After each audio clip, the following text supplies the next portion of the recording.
Hello, I'm Robert Fremantle, and if life was like a box of chocolates, I'd be hard on the outside and soft in the centre. He's Laurie Cousins, and if life was like a Mac, he'd be the Rainbow Wheel of Doom. And you're watching Session 20 of Dark Heresy, the role-playing game. Another video. Hit it.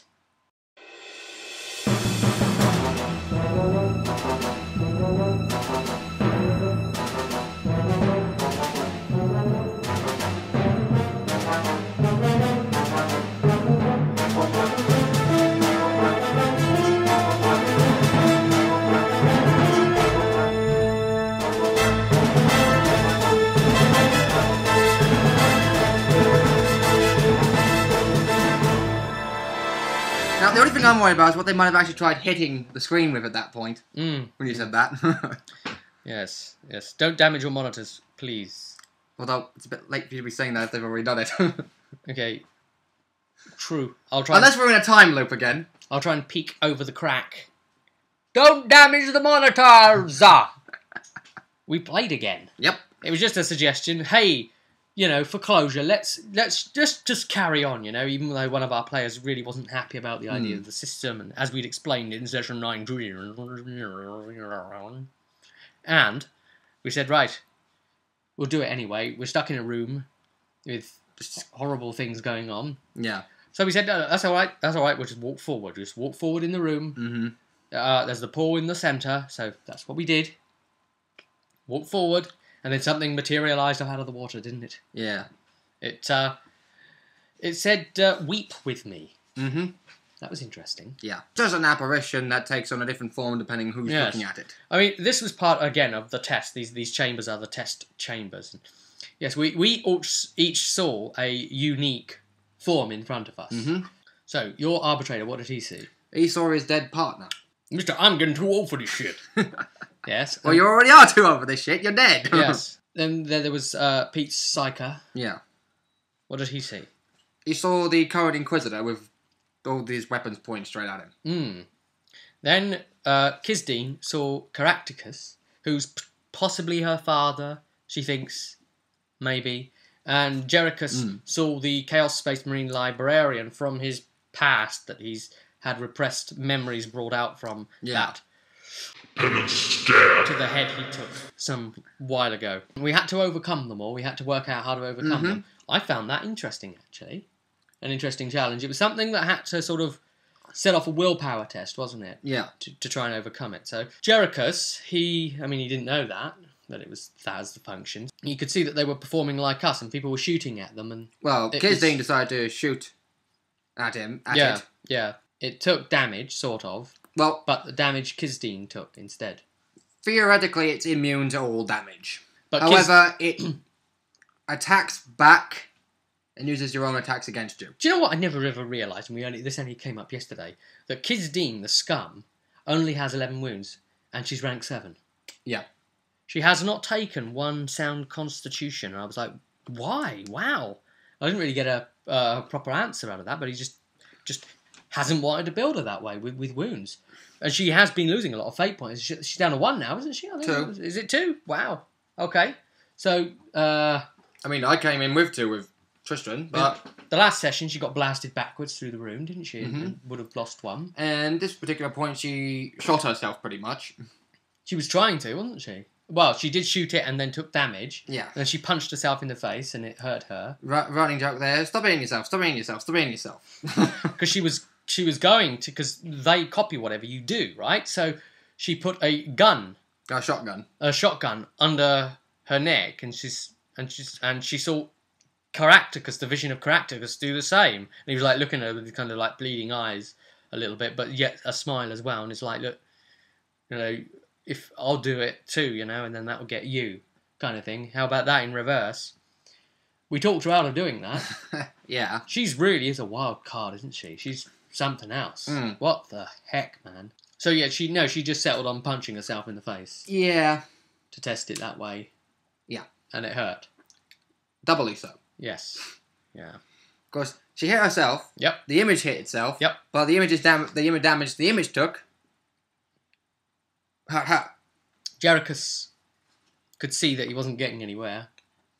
So he walked across the room, and it walked across the room, blocking him. It was pointing a gun at him initially, so he pointed a gun up at it, sort of thing. Natural protocols. Yeah, but he didn't fire because he was suspicious about this. He even said, "Look, I'm used to seeing a load of unnatural things, and my mind processing things wrong. And the way this is formed doesn't feel like it would be a space marine, because a Chaos Space Marine would materialise wrong for me, and this didn't materialise wrong.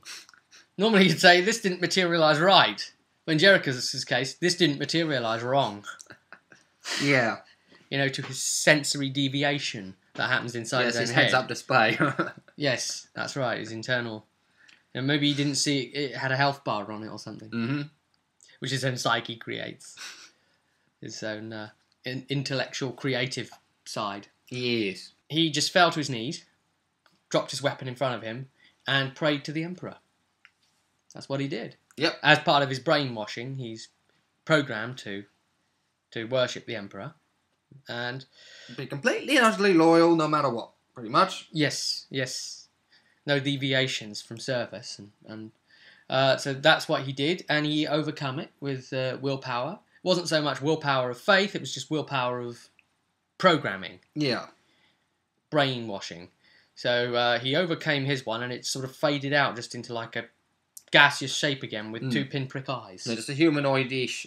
You all managed to overcome yours sort of in the end. You overcome yours with your policeman's oath, your arbitrator's oath. I was taking a guess that would be in the 40k movement. Someone, you'd probably have to take something along those lines. Pete's psycho was a bit difficult to figure it out. Yeah. I'm not even sure what Kisdeen did again. I usually have a good memory for these kind of things. Didn't you just say something along the lines of, look, you can't be Caractacus because he's dead? I think that's how it started, at least. It went down that sort of vein, didn't it? Yeah. And I suggested, why Kisdeen could try and maybe come to the terms with the fact that was it. He's dead, and so is my father. Yes, that's something along those lines, anyway. Yeah. It did provide a sort of role-play challenge, didn't it? Mm. To have to think up around. And while you couldn't necessarily always do it your way, which the player is a little bit funny about, he wants to do things his way. Yeah. Sometimes the world is so big that you've got to kind of do something that is feasible within the setting. Somewhat. I know it does feel sometimes with the Inquisition like you are being a bit railroaded, aren't you? Like there's not a lot of deviation you could approach with. But I think the character concept of Kisdeen, she's getting away with a lot as it is. Being within the Inquisition and being lawless and a troublemaker. True. So, I mean, it's one thing to think outside the box, but when the box has the answers you need anyway, it gets a little silly to try and go too far outside the box. Well, that is the issue definitely with Heresy. You are definitely restricted. I did a video about this before saying that I actually thought it was interesting being restricted here because you just accept it as a system that you are restricted in, and that's part of the roleplay. You accept that it's the darkness of the world that restricts you. Yeah. I mean, Heresy and Deathwatch have a similar restrictiveness. Yeah. Deathwatch maybe a little bit less so than Heresy. And Trader obviously has, almost little to no restrictiveness because it's a starship crew. And they can pretty much do whatever they like. Go where they like. Within the Kronos Expanse. And yeah. So we went on, we got out of the room, and we came into the next room. Yeah. Before we left that room, actually, the pool purified. It all went nice and sparkly and... Now, this is where things get silly.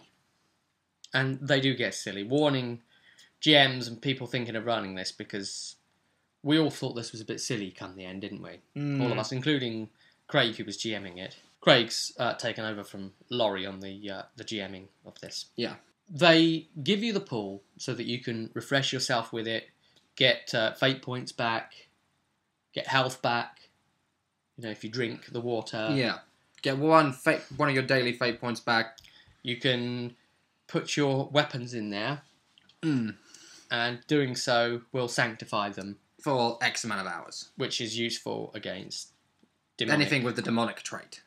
Now, here's the thing, you see, because we obviously sanctified our weapons. They came out nice and super clean. And we went into the next room, And there was it was like a nightmare, wasn't it?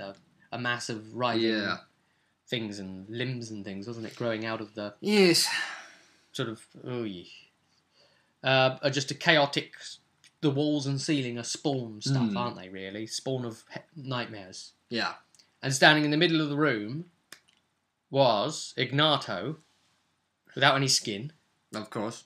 Yeah, a skinless freak standing in front of us, and we got into a nice engagement with him. Yeah. The fact that this guy was actually weaker than the fight against Frame. You remember the guy we fought in the cathedral, right? In the garden. Yes. Yeah, him. Yeah. He had a ton of nice things that made him a hell of a lot tougher to fight. Compared to this guy, who we pretty much just, in realistic terms, bent over our knees and spanked his ass. Compared to Frame. Yeah, he didn't have too much he could do against us. No. He was very limited. And what he could do, at least two of the party members would be able to take no damage from it. Because of corruption points being a good thing against this guy. Yes, if you have enough corruption points, you take no damage from it. Yep. Jerichus has got 30, so he was safe. We knew that. Well, the new guys coming in would have been hurt very badly. Yeah, so he's an overall easier to kill opponent. Yeah, and we got more experience for him. More than the other encounter. Yeah. And then Craig was saying, what was the point of the sanctified water? True. The guy didn't have the demonic trait. He only had a natural toughness bonus. So why did they even have us sanctify our weapons and stuff? Hell if I know. I mean, his attacks was kinda demonic-y. Yes, but he doesn't have the trait officially to... No. He had like 3 attacks. One was a AoE attack that affects everyone who doesn't pass a test, but Jerichus was the only one who failed that, and again, negated all of it because of his corruption points. Yeah. He has another attack which is Flames of Doom, which affects one target. Another one where AoE attacks everyone in front of him, who's in melee combat with him, I mean. Or in melee range, at least.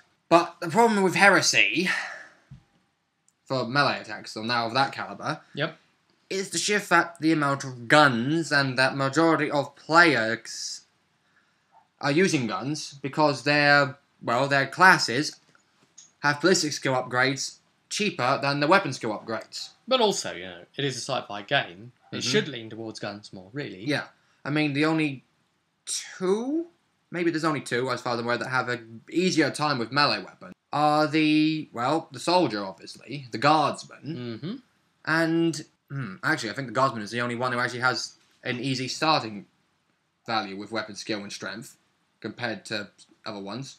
With base 100, the arbitrator has 250, at least, if not 500 in one of them. Well, yes, the arbitrator's easier in ballistics, and they've gone out really difficult for melee for them. I know. And they've got really good toughness. Yeah, but they're slow as they're slow as hell. Really, they have like one of the medium to higher end agility boosts. That's for certain. So you can't really build the thing the way you want. Not truly, no. No. That's what makes Trader, and by some lesser extent, Black Crusade, a little bit more. Well, Black Crusade more so anyway, built towards what you want. I mean, Heresy is the first in their line anyway. Yeah. So, I mean, they were really test bedding, weren't they? How to do it, and I think as it stands, it is its own unique, interesting thing. Yeah. I know Trader has its own classes, obviously. Because the interesting thing about Trader is you can bring a level 5 Dark Heresy character in and have them start Trader. Yeah. So that's really... Well, they say it's around level 5, don't they? Yeah, they do, yeah. What would be rank 5 for Heresy is the opening for Trader. We kicked his ass, completed that, and... Rather easily, I mean... Finished the module. We pretty much just went in and went guns blazing, blam, blam, blam, blam. After that, we don't quite know... Are we pushing on? Craig, the GM, would quite like to, finish up the storyline. The arc itself, yeah. Yeah, the whole thing. So that's more further books, isn't it? That's at least one more book. Right. With, 4 modules in it. But we also... Did you buy the module for the Scum and the Arbitrators, that Judgment one? It's basically a starter one, really. Or was it? Yeah. Could be modified. Takes some work, but... could be done, realistically. I think actually there was a piloting in there. Because if you modified it, it might be something for Kisdine. Because she's a scum and you're an arbitrator. What I know about it, it kind of suggests that it ought to be played. I didn't read it fully. This is one I didn't particularly because when I checked it out, it looked a little too rank 1, rank 2 maybe-ish. Mm. I didn't want to run it as it was if I was going to run it. That was for certain. Yeah. So, yeah, I think, Craig's got that book now. So if he wanted to run it, he would have to adapt it. Yeah. And I think he's going to maybe look at the next module book we're doing anyway and adapt things from that anyway. And of course there is the personal storylines that I've suggested. Mm-hmm. How much of it we're going to get to do? Heck, we didn't even think this session was going to happen. Not really. Is there going to be a 21? Is there going to be anything after this? It's going to be a big question mark on that. I don't know what table I'll see you at. But definitely... But until I see you at that table that I see you at, it's a bit like a tongue twister. Your bob goes our bob a bob, and if your bob don't give our bob that bob, your bob goes our bob will give your bob a bob in the eye. But until then, I'll see you at some sort of table. Dinner, gaming, or variety of both. That's it. Yes. Cue, end, credits. Go.